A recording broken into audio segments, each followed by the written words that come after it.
Hey, what's up, everyone? It's Rich. All right, welcome to Super Fun Sunday. What is today? Sunday. What are we gonna do? Super Fun Sunday. And what's it gonna be? It's gonna be super fun. All right, let's do this. We're gonna go. We're diving back into Todd McFarlane's Spawn Vault Edition. I'm gonna explain why. As the channel's progressing, what we've been doing is we've been slowly moving into comic book storytelling. So in the description box below, what you're going to find is you're going to find some links to videos that will get you on the right path. But the bottom line is, and I was thinking about this kind of last night, I woke up early and I was laying there thinking about YouTube and what I'm showing and where it's all heading. And the reality is look, we can practice figures and all this stuff outside of the confines of comic book panels, but ultimately it's a different beast doing it from panel to panel. So it's an important time, I think. Like, we've worked on heads, we've worked on some figures, we've worked on inking, yeah, it's time to start directing you all towards the promised land of doing panel to panel stuff. So I've already gone through this book partially, but we're going to start on issue 5. And okay, so hold on, we'll start on issue 6 actually. The overkill one. All right, so and like I said, the reason being is it's so tempting to work on stuff like this in your sketchbook, to share on Instagram, to share on Facebook, to share on Tumblr, to tweet, hey, look, I did this pinup and did this spot illustration or whatever it is. But the thing is where it gets tricky is, if all of a sudden you have to move this guy through panels and you're not showing all of them, you need to show this, or it's an upshot of this, and things are cropped, and it can get real weird real fast and a lot more tricky than you would think when you're only drawing sort of splashy shots. So anyway, this is very, very nice. Pencils and Inks by Todd McFarlane, one of my early favorite artists, and I'm still a big fan. I think that there's always a lot you can learn from Todd, and we may actually hop through 2 or 3 artists today, so stay tuned, because I was compelled to show a few different examples of what we're talking about. So anyway, again, big explosion page, and again, this is something that you wouldn't generally practice in your sketchbook. So if panel 1 of the first page that you get a test script for, or someone says, hey, you want to draw an X-Men story, or you want to draw a Batman story, and it's like exterior of a building exploding, this is why it's so important to just work on pages and not get stuck grinding through sketchbook stuff, because even in the image boom, a guy like McFarlane, he knew how to do shots like this, but he could get nitty gritty with the panel stuff. And again, that's what we're going to be dissecting this week. And also, just a heads up, Comic-Con is coming for me in about a week and a half. So next week, the schedule may be a little different. I may have days where I don't do videos. I'm just going to have to play it by ear based on what I have to do, because I have a lot I need to get done between now and the show, and work every day on top of it. So, but again, really, really nice shot. Something that you probably wouldn't traditionally be working on in your sketchbook. So, again, a good idea to try to have a big chunk of your drawing time devoted to storytelling pages, if that's what you want to do, which is draw comic book interiors. It's going to be really important. And again, if you just want to enjoy the art today, by all means, do it. But what I'm going to do is the next series of drawing videos is going to be on panel layout, perspective, and blocking in the simple shapes. So I'll take pages like this, and I'm going to show you the perspective in the panel. I'm going to block in all the key elements in really, really simple forms, so that you can get used to basically placing your geometry, aka objects or shapes, into your panels, and understand like kind of how it was laid out. Todd's got the camera in real tight on all this stuff, so there's not a lot of well, like this is sort of a flat perspective, but there's still objects in perspective. All these pieces of junk and stuff that are floating around, and of course the figure is got form and stuff like that. So I'll open my curtain. It's super hot. I know it's hot everywhere right now, but we'll see if the daylight creates a little bit more of a balance light in here. And Todd's really good at making stuff look 3D. I think that was why I was sort of drawn to his stuff. Is I was trying to think of someone. I wish that the Jim Lee Artist Edition was out, because Jim would be another guy where it's like, it's real exciting stuff, but at the same time they have a foot in sort of the old school traditional, you know, Jack Kirby, John Buscema, Gil Kane, Dick Coe, John Romita Sr. You know, they were fans of that stuff, and so they do real solid stuff. You know, John Byrne, Neil Adams. You could go down the list. So it's a nice blend of all of it.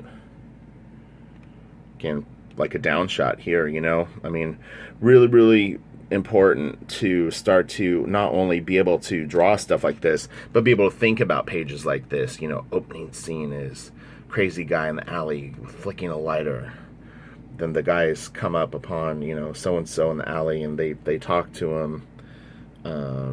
You know, this guy says something sort of intense, and then we pull out a little bit to see what's going on, and then something shoots up. Sorry, I can barely see through the phone right now. There's so much brightness going on, so hopefully the video itself is okay. Really nice shot here. Again, you know, not something that you're traditionally going to be riffing on in your sketchbook.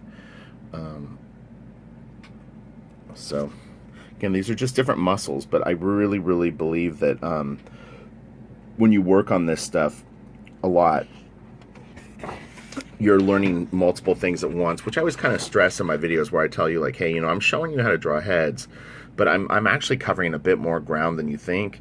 And again, getting people used to seeing storytelling pages, and then moving into what I'm going to move into next on the channel, you're actually going to be learning a lot more than you think. And then when you start to apply stuff, you're going to be way more comfortable with a lot of these elements. And I think in a pretty simple way, you know, which is nice. I'm not saying that drawing the pages will be simple, but I'm saying that we can set you up for success far better.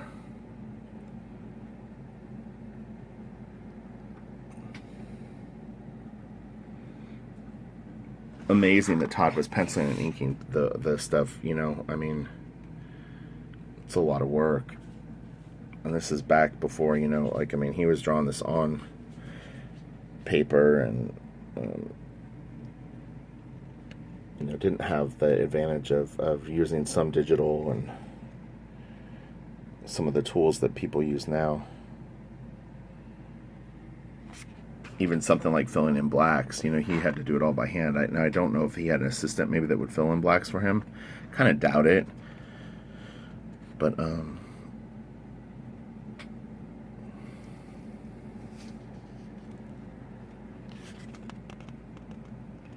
yeah, I think what we'll do is we'll do a few more minutes of Todd.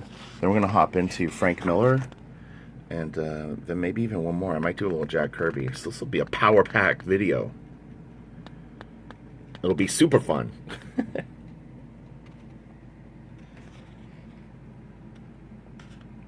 Again, you know, lots of variety. Cropped. Some different facial expressions, different head types. And again, you know, if you just did the silhouettes of these heads, or like just outlined them, they would have some pretty bizarre shapes to them. But it works, you know, it works in Todd's world. So, you know, you want to create your language, and meaning, you know, your style, like of how your head shapes. Oh, look at Overkill, looks cool.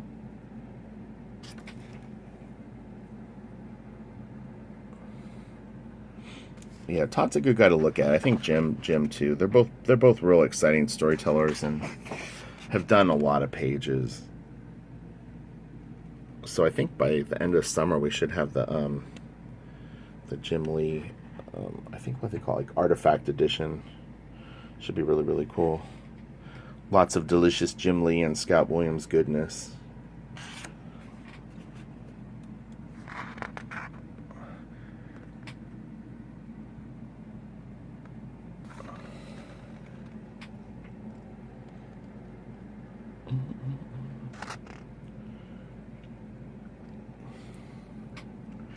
was interesting. I was listening to a podcast yesterday, or like an interview thing, and it was some concept artists, but they were really touching on a lot of things that comic book artists deal with, and so there was a lot of good kind of carryover from the information that they were talking about. But someone had tweeted them a question about they were getting stuck in their sketchbook, and when they would actually have to do assignments or stuff that wasn't sketching, their stuff totally fell apart.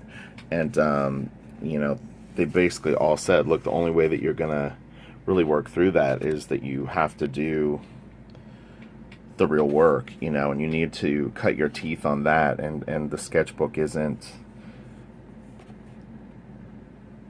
that's not real time. And it's the other one was them saying, like people chasing likes and followers on social media and posting, sketches every day and all this stuff. But at the end of the day, are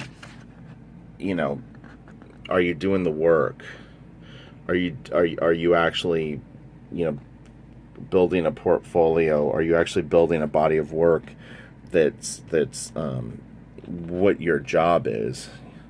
So there's a bit of a difference and a distinction, and a lot of people kind of get stuck in that, where it's like they know that a sketch of a character that's kind of more like a pin-up-y type thing will get more likes than a panel page. And in fact, I actually looked this morning on Instagram, scrolled through my feed to see how many sequential pages of art I could find in 5 minutes, and there really was very little.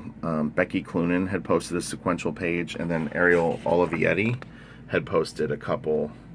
But other than that, there really wasn't anyone posting pages of art. Everything else was pin-ups and little spot illustrations, and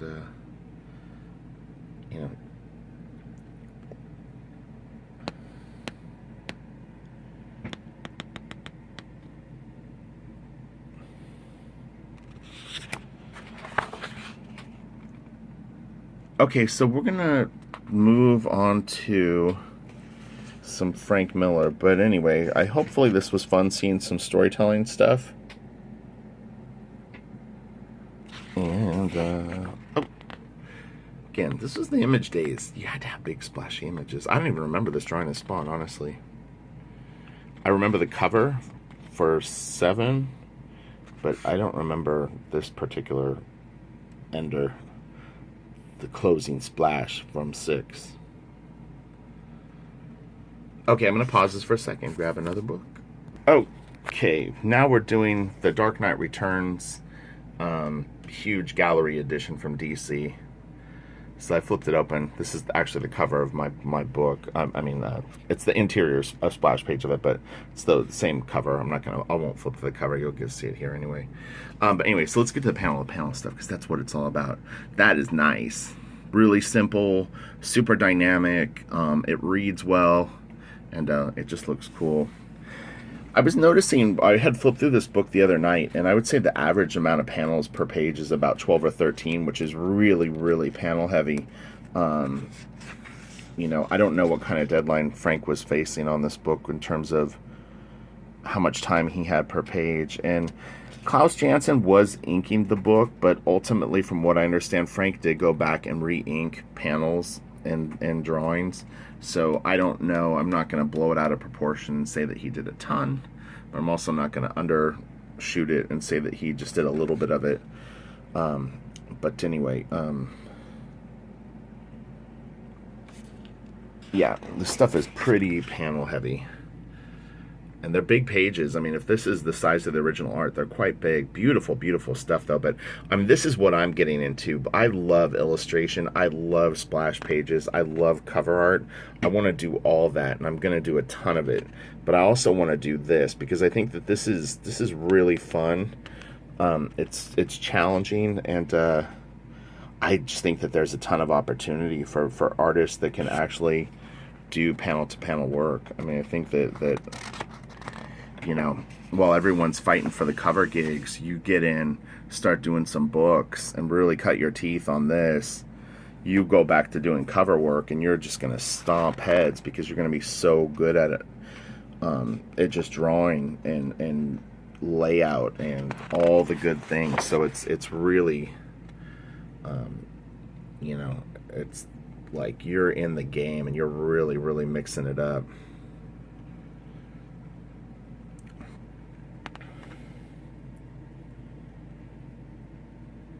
It's just so good for your mind to have to solve these problems. I mean, that's really what it comes down to. Is the, again, going back to those concept artists talking yesterday, they were talking about really when they're hired by a company, they're basically hired to solve a series of problems, whether it's designing stuff for Magic the Gathering, doing movie design, or whatever it is. But they're basically hired problem solvers. And I thought that was a really kind of refreshing way to look at it. Is, you know, if Marvel or DC or a writer contacts you and wants to work with you as an artist, basically what you're going to do is you're going to be solving a bunch of drawing problems for them. They're going to say, hey, you know, can you draw a Western scene? And you're going to have to be able to figure it out. And odds are the stuff that you're going to get in scripts, unless you have experience telling stories, is going to be quote unquote out of your comfort zone. It's going to be out of the norm of what you normally draw.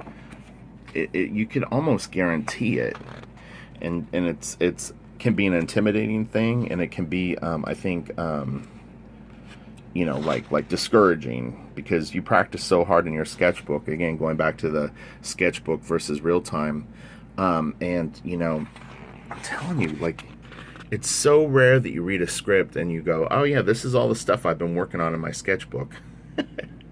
It almost never happens. And what's funny too is, I mean, you know, like, say you get really good at drawing Batman. I mean, even if you're doing a Batman book, he may not be in the book in costume very much. You might draw the best Batman on the planet. And the way things are these days, you'd be lucky if Batman's in his costume for 5 pages of the book. He may not even be in the book. So, you know, and here's another thing too, because you know, we you know, because we're working on learning to draw better here on this channel too, you know, like you're going to draw lots of people and stuff like that, but every single shot that you do is going to be contained within a panel, and is going to be turned in a certain way, and is going to be a cinematic of the drawing things that you know how to draw.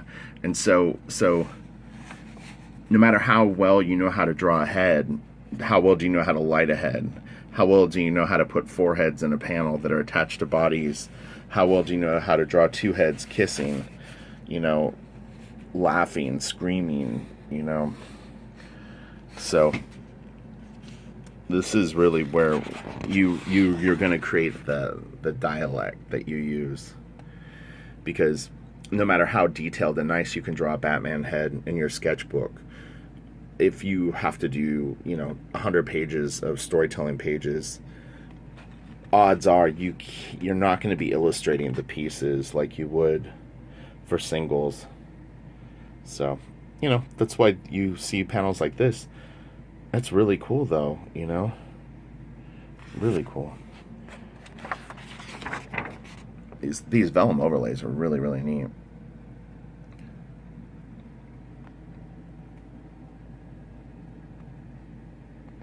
Oh, okay, so this is actually overlays of Frank's inks. And then the original ones that we saw were Klaus's original inks. I don't really have time to completely decipher the differences. Nice shot right there. But yeah, so we'll learn blocking, perspective, and cropping and placing all your objects in the panels. It's gonna be really, really fun. And like I said, I think it's just gonna, man, it's gonna blow the doors open for some people.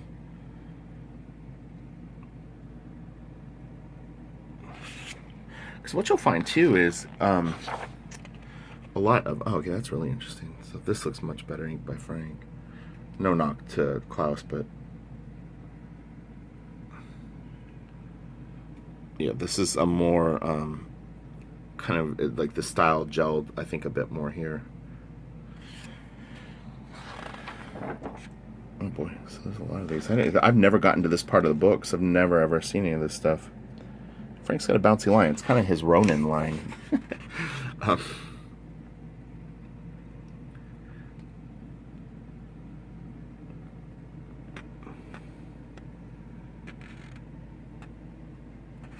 So who are some of your favorite storytellers? I keep updating my banks. I mean, I'm looking at everything right now, so I don't even really like, in terms of favorites, I don't even think of it that way. I just think of it as it's all there to learn from. And then based on how I draw, it's interesting too because I've been drawing a lot lately. You know, I can see my style emerging in terms of a comic book style, meaning, you know, sitting down and really working on comic stuff specifically. And you know, it surprises you, you know, as much as you think you know what you're going to do. If you really let it kind of come out naturally, it's pretty fun to see where it all goes. And you know, and then you just keep bringing new stuff in as you feel that you have a weakness somewhere, or there's something that you want to work on.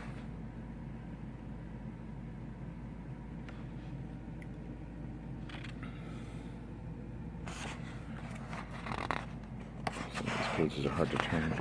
Oh, that's nice. Real nice page. Wow.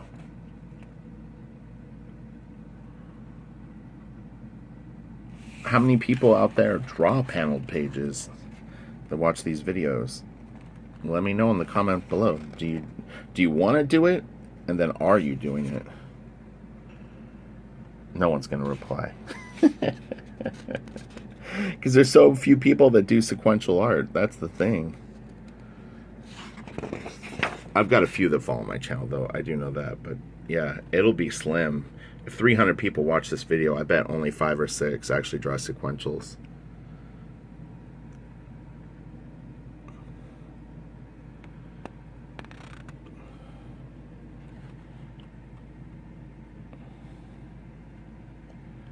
This isn't too bad.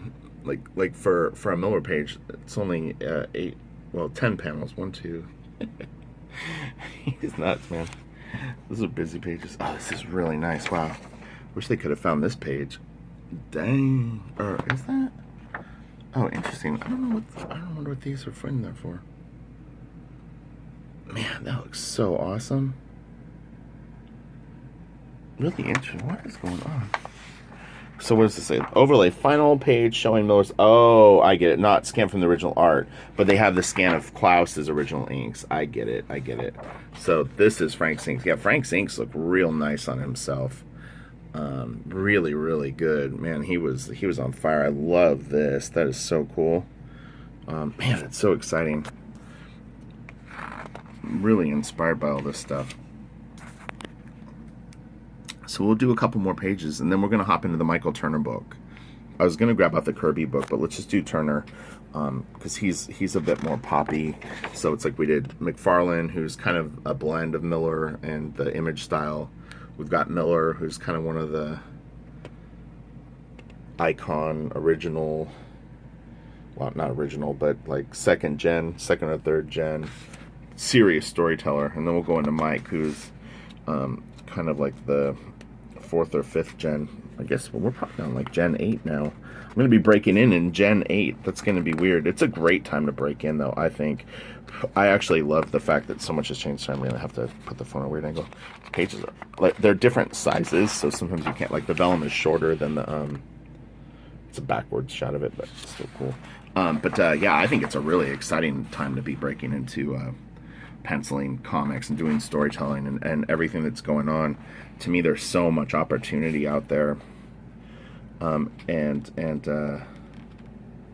know, if you play your cards right, you could really stake your claim and then build up, you know, your career, which is what I'm excited to do. So it's really cool. Man, that is awesome. I don't remember this page. I've never read Dark Knight all the way through. I'll just say it. I've started to read it a bunch of times. I'll get usually 2 or 3 books in, and then I'm kind of like, I'll get distracted or something like that. It's nothing against the book. It's just like time and busyness. But I've always been working since I've been in comics. It seems like it never stops. So yeah, that's really cool, man. Yeah, really nice. Okay, we'll do 2 more pages. God, Frank's inks are so great. I love that. Those are awesome. Yeah, this is nice.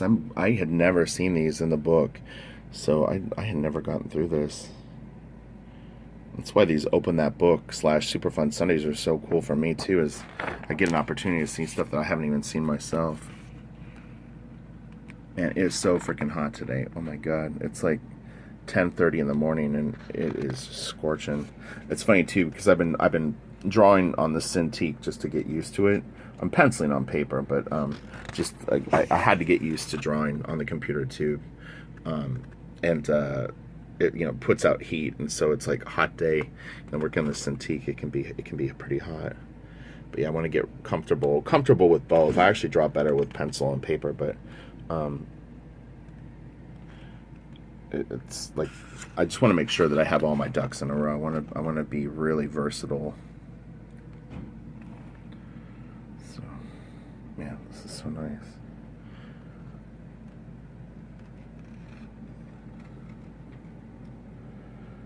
Okay, we'll do one more page and then we'll hop over to the Mike Turner stuff, because that story was getting pretty hot. Oh man, this is crazy. It's got a little bit of a Rizzo feel. Like Rizzo definitely, like, I mean, it has a lot of Frank Miller in his stuff, or at least works in a kind of parallel style. But man, so many panels in this page. It's pretty loosey-goosey though, but you know, not a ton of detail on each panel, but still, it's a lot of panels. Okay, I'm gonna pause it and let's grab some Turner out. Okay, so this is the gallery edition from Michael Turner. I've already done a video for that. I'll post links in the description box below for the original videos that I've done of these, also the playlist to the penciling videos, and we'll get you all set up. So if this is your first video here or whatever, you can kind of catch up. But yeah, the whole premise of the channel right now moving forward is breaking into comics, getting work, doing sequential work, and you know, just getting better and better at drawing and illustrating with a focus on storytelling pages. So again, I'm under the impression that a friend of mine may have done backgrounds for Mike on some of this stuff, Joel Gomez. So there is a chance that is Joel's work up here. Mike generally used a background assistant, so I'm not saying that he always did, but he definitely did at times, and they did it pretty seamlessly. Joel can draw real small, so Joel's a good fit, and Joel's done backgrounds for Jim Lee and you know, other people too. But again, I'm not 100% sure that he did backgrounds on this stuff, but okay. And I've never even seen this page in the book. I haven't gotten through this whole book yet, so this is cool. Really, really nice layout. Let's check it out from afar. And again, storytelling, man. A lot of characters in these pages too, man.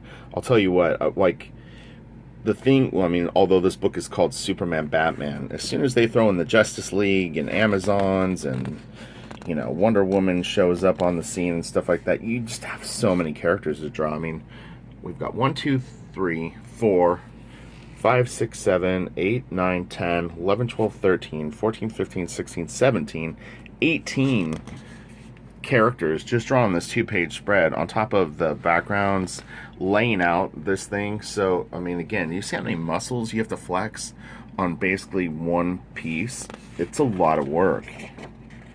Mike just doesn't shortchange anything. He's such a good artist and has such a good eye for that. So, you know, learn from this.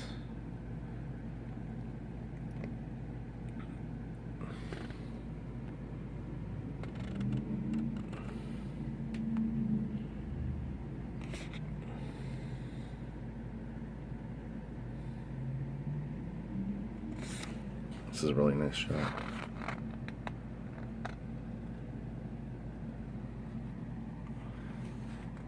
Splash page. Love the logos. So nice. Richard Starking's awesome. I actually, when I do my own self-published work, I'm actually going to talk to Richard Starking's about creating a font for me, like a custom font that I would use for my book. So it'll be fun. he did that for like J. Scott Campbell on Danger Girl, where he'll do it kind of based on like your handwriting, and pretty nice handwriting. So you give him a few examples of the alphabet and capitals and lower letters or whatever, and yeah, and then he creates sort of like the actual digital version of it. It's pretty cool. Probably expensive though. I ain't gonna lie. I have a feeling it ain't cheap to get it done. So I'll be saving up for that. A gift for myself. Really, really nice panels. Mike was a real student of the game. It's like he learned from Silvestri, who in my opinion is really, really just an amazing artist and such a kick-ass. Like, I mean, when he was at Marvel, he was knocking out 2 books a month for a while with inker Dan Green. And Dan used to comment on my channel. Hopefully he's still around. Dan, if you're out there, we love your work. And yeah, those guys were in beast mode. And Mark didn't get this detailed with everything, although he could, but he was doing a book like in 14 days he was probably doing 22 pages of art. That is insane. But if you kept it simple and it's 4 to 5 panels a page, I might have to grab that stuff out today. I think I might. Yeah, you might be able to pencil 2 pages a day. It's funny because like everybody knows me as an inker, but the more serious I get about penciling, inking becomes a real problem. Meaning it's a time killer. If I'm spending my time penciling pages, to be honest, I don't really want to ink them. It sounds crazy, right?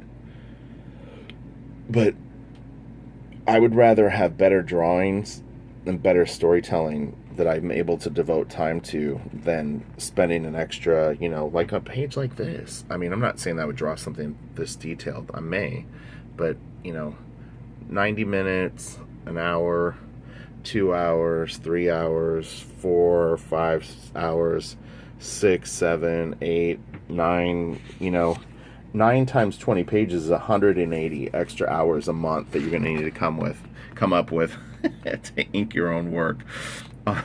On top of that's like 4 40-hour weeks plus 10 hours in a month to do a monthly book and pencil and ink yourself. It's just not realistic. So it's again, people don't understand sometimes looking from the outside in how complicated it is as an inker to switch to penciling, because there's a lot going on in your mind just about the logistics of it. And also, most inkers, it's not like we're squirreling away tons of money. There's a few inkers that make real good money in comics and get royalties and have original art, based on their pencilers that sells for bucket loads. But if you're just, doing books, you're probably not saving up much money, and you might not even have original art that one sells for much or sells easily. So, if you have no money in the bank, you've got kind of no wiggle room to sort of break out. But, a panel like this would probably take at least an hour or 2 to ink, and maybe 2 hours to draw, an hour to draw. So one thing is, if you pencil tight like Mike did on this, it can be colored from the pencils. I know some people don't like it, but honestly, it doesn't really bother me that much if it's done well. It's just kind of one of those things. It's things are evolving, that's the reality. Is this is 2018, this isn't 1996, it's not 2005, it's not 2008. I mean, in the next 5 years, comics is going to be very, very different. It already is. In 3 years, it's going to be different. People are feeling it now. Had a comment on Facebook about it, and yeah, you can cling to the past, or you can embrace the future. But it's coming. It is coming. It was like I decided a few years ago that I didn't care about inking on blue lines anymore, because I would rather keep all my original art. And what would happen is, if I would ink over someone's pencils, I would only get a third of the work back. So you do 100 pages, you get about 33 back. You do 300 pages in a year, you're only getting 100 back, and maybe those 100, 30 or 40 will sell, and other ones are maybe boring, pages that won't sell. And I was just like, why am I giving away all these inks? It's like, let the penciler keep their pencils. I'll keep all my inks. You know, to me, that's just completely fair. And, you know, art collectors years ago were like, oh, no, I'm not collecting blue lines. Da da da da da. More and more people just don't even care anymore, honestly. Even old guard collector, that it's a point of, you know, where they might not be as into it, but there's just tons of people that don't care, because it's still the original art and it's the published art too. So you know, obviously the pencilers are, you know, it's a complicated thing, it really is, but that's, you know, something for art collectors and I guess the people that sell the art to work out. But yeah, I don't regret it at all, and I've done it for about 3 years now, and it works. You know, if you're inking someone like Jim Lee or Finch, it makes more sense to ink over the pencils, but they're like their own brand, you know. And a lot of artists, I know, Jim was saying that, like Jason Fabok or Fabok is a, for instance, what he does is he pencils and inks himself most of the time now, I think. He draws on the computer quite a bit, but if he has a key page from the book, like a splash page or something, those he will do on board so that he can sell the original, or, you know, like covers and stuff like that, because those are more valuable or collectible pieces. So, you know, like if you had a page like this in the book, this would be one that you would want to have an original of, whereas maybe a Talking Heads page or something that is not as super heroic, you wouldn't. And what's interesting is, again, I'll point out, look at the content of this book compared to some comics. Everything in these books is visually cool, and it's because of the script that he got.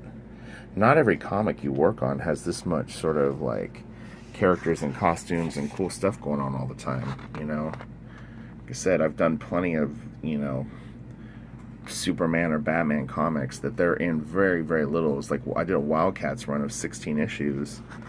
You know, you'd be hard pressed to even know it was a Wildcats comic, based on some of the pages and stories that were in it. And, you know, I can't control that. I'm just inking this stuff. So, but yeah, Mike would get like the sort of the big summer blockbuster, you know, James Cameron movie with just cool stuff everywhere. That's so cool. So what do you think? Are you down with storytelling? You gonna do it? Yeah, this character, whenever he draws it always reminds me of Jim Lee.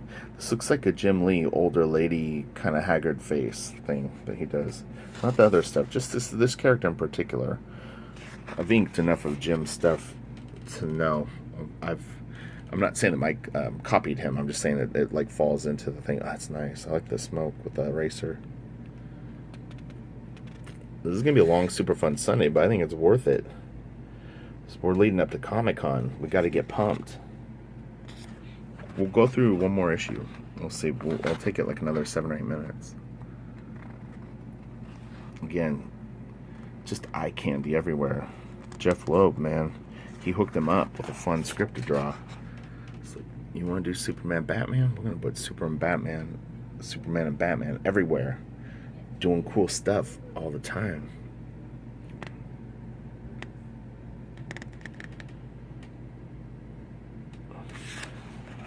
It is interesting that Mike didn't have this stuff inked, though, because he actually had a really, really good stable of inkers that he would use. Joe Weems, D-Tron, Bat, John Livesey, probably Aaron Soud. I don't even know all the top count inkers. There's tons. Victor Yamas.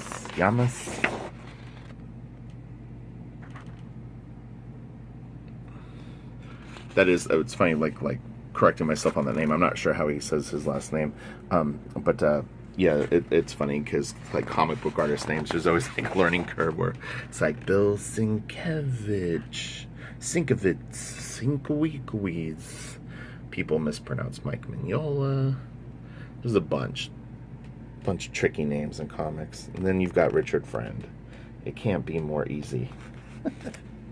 Jim Lee. There's no learning curve on those names. Yeah, man, he's just got action everywhere. It's so rare that you get to draw a book like this, I'm telling you.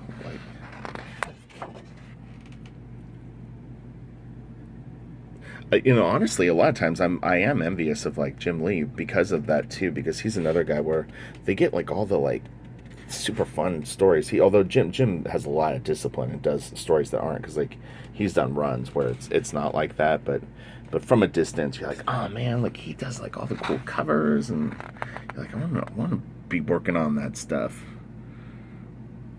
I want to be working on just fun superheroes. That's what I got into it. This was the bait that got me into it, and I immediately went into like more serious, or not serious, but like Alex Ross and Kent Williams, and more arty stuff. But at the end of the day, I mean, it was characters and costumes, running around doing cool stuff. That's really what I loved. It's cool if there's a depth to the stories, though. Yeah, this is nice. So yeah, we did Spawn Vault Edition. We did Dark Knight Returns. I don't know what they call that one. Gallery Edition. And then this is the Mike Turner Gallery Edition.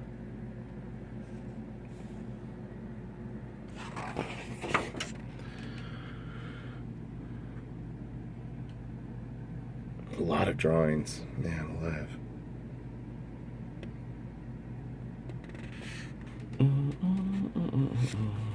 Supergirl. Okay, so I'm gonna skip ahead. Hold on, I'm still recording. What do you want? Yeah, I know. We got a cat outside the door. Okay, so this is the end. Let's see what's in the back here. If they did like a... Oh, okay, we went through these before. We'll do a few more pages. That's really what we should be focused on. See how easy it is. Even I get tempted by the big eye candy pieces, but yeah, so I have a tough decision to make.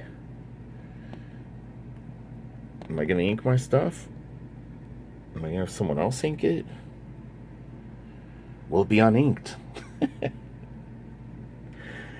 Or do you do a style that you could pencil and ink pages in a realistic amount of time? That's the thing, is you're not going to be penciling and inking pages like this and producing much work, at least out of the gate. It's just there's way too much to do. It would be impossible.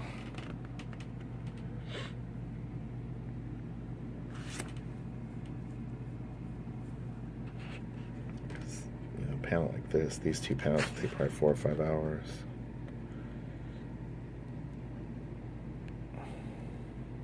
And you don't want to rush. That's the thing too, is there's a level of discipline and patience that you have. Because imagine if you spent 12 or 13 hours penciling a page and you got it finished and it's looking good and it's fairly tight enough that you can see everything.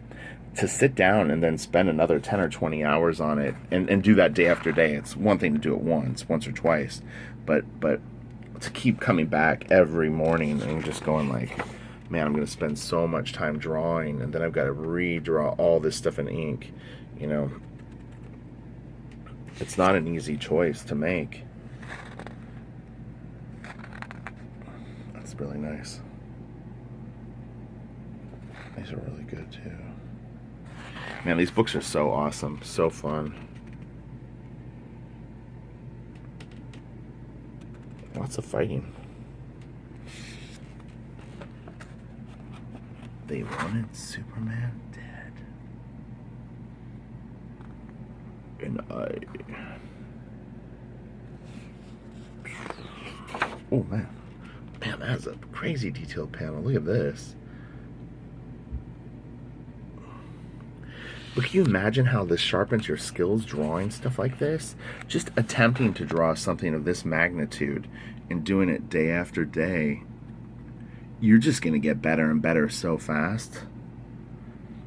Because it's testing you on all these different fronts all at once.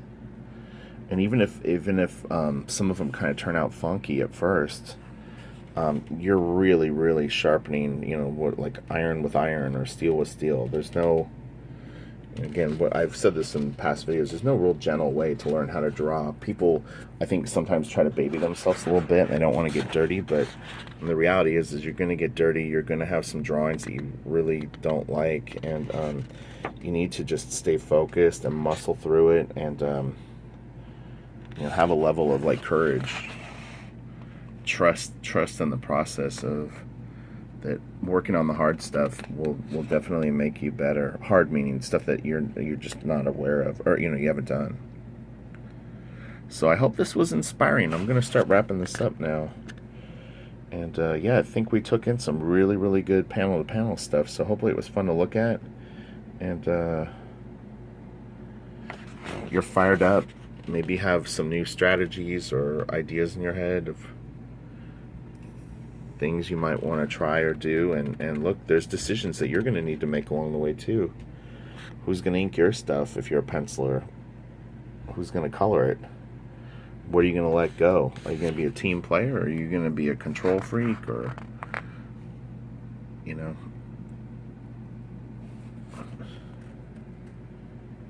you may prepare to draw stuff like this, and that might not be what you're offered, you know.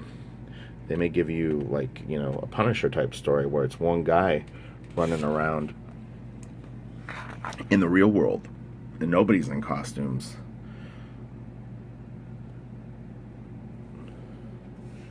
Can never tell. Okay, you all have a great day. This is going to be a perfect image to end on. Big, crazy,